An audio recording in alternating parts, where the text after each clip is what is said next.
নমস্কার বন্ধুরা, আজকে শুক্লা রান্নাঘরে অনেক অনেক সবাইকে স্বাগত।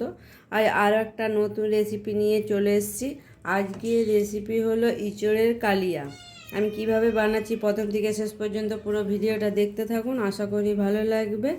আর একদম সহজভাবে সহজ পদ্ধতিতে রান্নাটা করব।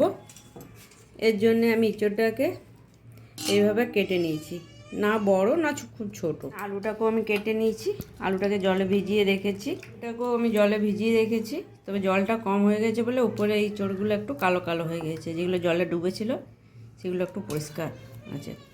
আমি কুকার চাপিয়ে দিয়েছি, কুকারের মধ্যে জল দিয়ে দিয়েছি। এবারে ইঁচড়টাকে আমি সিদ্ধ করে নেব, তবে পুরোপুরি 50% মতো সিদ্ধ করব না। আমি কুকার চাপিয়ে দিচ্ছি, কুকারের মধ্যে জলও দিয়ে দিয়েছি। এবারে ইঁচড়গুলোকে আমি কুকারের মধ্যে দিয়ে সিদ্ধ করে নেব, তবে পুরোপুরি সিদ্ধ করব না। এর মধ্যে দিয়ে দিচ্ছি অল্প একটু হলুদ, নুন, অল্প একটু তেল। তেল দিলে কি হবে, ইঁচড়ের যে আঠাটা আছে আঠাটা তাহলে কুকারের মধ্যে লাগবে না।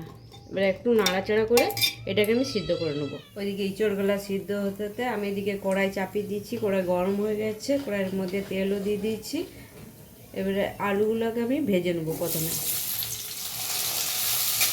আলুগুলোকে আমি একটু লাল লাল করে রং ধরা তক্ক ভেজে নেবো। এর মধ্যে দিয়ে দিচ্ছি অল্প একটু নুন। নুন দিলে সিদ্ধ হয়ে যাবে আলুটা, ভেতরে নুনটাও ভালোভাবে ঢুকে যাবে।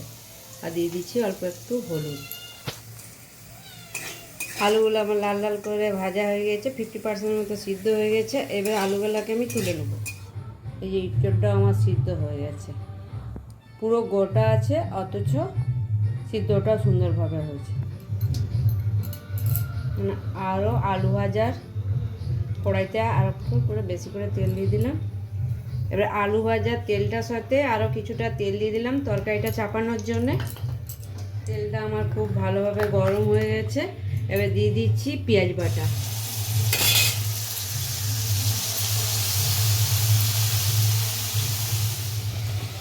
এখানে দিয়ে দিচ্ছি ধনে গুঁড়ো। আমি ঘরে ধনেটাকে গুঁড়ো করে নিচ্ছি। আর আপনাদের কাছে যদি গুঁড়ো না থাকে, গোটা ধনেটাকে কিছুক্ষণ ধরে ভিজিয়ে তারপরে পিষে নেবেন। আর দিয়ে দিচ্ছি জিরে গুঁড়ো, আর দিয়ে দিচ্ছি কয়েকটা গোলমরিচ, বেশ কিছুটা গরম মশলা। এই মশলাটা আমি পিষে নিলাম। যেহেতু আমার গুঁড়ো মশলা ছিল তাই পিষাটা বেশি সময় লাগবে না। আপনাদের কাছে যদি গুঁড়ো মশলা না থাকে তাহলে গোটা মশলাগুলোকে একটু আগের থেকে ভিজিয়ে দেবেন, ভিজিয়ে পিষবেন, তাহলে ভালো পিষাও যাবে। এখানে আমার পেঁয়াজটা খুব ভালো করে কষানো হয়ে গেছে, পেঁয়াজটা থেকে তেলও ছেড়ে দিচ্ছি। আর এখানে দিয়ে দিচ্ছি এবারে আদা, রসুন আর লঙ্কা বাটা, কাঁচা লঙ্কা। আমি কাঁচা লঙ্কা ঝালে করলাম, আপনারা চাইলে শুকনো লঙ্কা দিতে পারেন, কালারটাও ভালো আসবে শুকনো লঙ্কা দিলে।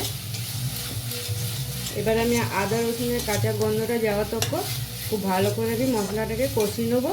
যে মশলাটা পিষে রেখেছিলাম সেই মশলাটা দিয়ে দিচ্ছি। দিচ্ছি পরিমাণ মতো হলুদ, দিয়ে দিচ্ছি স্বাদ মতো নুন, আর দিয়ে দিচ্ছি কালারের জন্যে কাশ্মীরি লঙ্কা, টমেটো পেস্ট। এবার টমেটোর কাঁচা গন্ধটা যাওয়া তক আমি খুব ভালো করে কষিয়ে নেবো।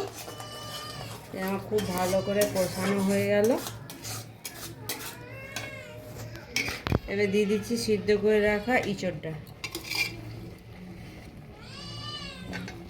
ইঁচড়টাকে দিয়েও আমি সুন্দরভাবে কষিয়ে নেব। করে আমি কষিয়ে নিলাম। এবার দিয়ে দিচ্ছি ভেজে রাখা আলুটা। আলুটাকে দিয়েও আমি আর বেশ কিছুক্ষণ কষিয়ে নেব। এই যে আমার খুব সুন্দরভাবে কষানো হয়ে গেল সব দিয়ে। এদিকে আমি গরম জল বসিয়ে দিয়েছিলাম, গরম জলটা ইঁচড়ের মধ্যে দিয়ে দিচ্ছি। এবার 90% মতন যে সিদ্ধ করেছিলাম ইঁচড়টাকে এবারে পুরোপুরি সিদ্ধ হয়ে যাবে। এভাবে কিছুক্ষণ আমি বেশ কিছুক্ষণ ফুটিয়ে নেবো। ঢাকাটা খুলে দেখে দিচ্ছি আমি। এই যে ইঁচড়ের জলটা অনেকটা কমে গেছে, আর ইঁচড় আলু খুব ভালোভাবে সিদ্ধ হয়ে গেছে। তবে এইভাবে নামালে ইঁচড়ের তরকারিটা খেতে ভালো লাগবে। এর থেকে শুকনো শুকনো করলেও ভালো লাগবে না, আর জল জল করলেও ভালো লাগবে না। আর এর মধ্যে আমি সব মশলাই দেওয়া আছে, আর কিছু মশলা দেবো না। সবাই শেষে খালি আমি একটু ঘি দিয়ে দিচ্ছি, একটু চিনি। আপনারা তো ইঁচড়ের অনেক ধরনের রেসিপি বানিয়েই খেয়েছেন, একবার এইভাবে ইঁচড়ের কালিয়া বানিয়ে খাবেন। এটা ভাত, রুটি, পরোটা, লুচি সবের সাথে, এমনকি রাইসের সাথেও ভালো লাগবে খেতে এই গ্রেভিটা দিয়ে।